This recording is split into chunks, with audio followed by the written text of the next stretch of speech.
You know what? You talked about being in Washington D.C. Howard University. You have talked about as being one of the most influential institutions in your life. Talked about following Briggs' career. You led the shutdown of the administration building and got quite a reputation as a result of it. You went from there and you practiced medicine and went back into Bermuda and went through the ranks and became the premier of the country. Can you tell us what the experience of the 60s and the civil rights movement meant to your life and to your future success? Well, I know we don't have time for me to do it all, but I can, in a nutshell, Rock, that the exposure at Howard was just tremendous. And it was the kind of experience that no one could have described beforehand. And I think that if it were not for Howard, my perspective would have been different. I had the opportunity, along with many others, to see and touch leadership, to see and understand how it affected our people, and to see an institution transform itself from one of isolation to one of relevance.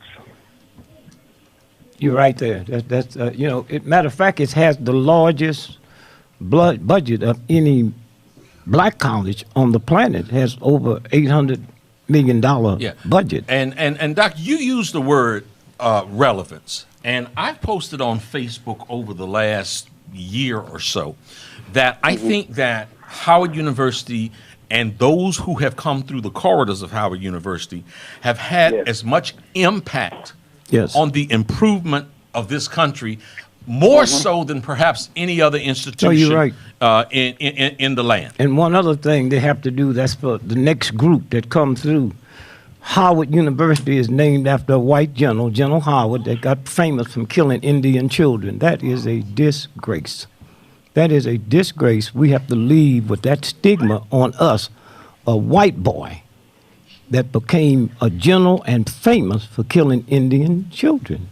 And we have to change that and do something about it. You know, in future shows, we're going to talk about just that kind of subject and symbolism of our, teams in this area.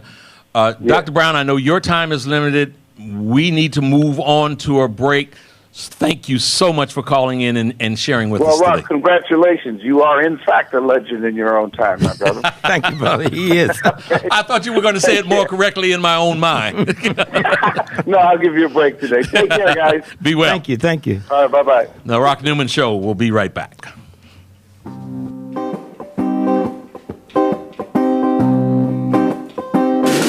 What do you care about? We'll find out when the discussion continues after this on The Rock Newman Show.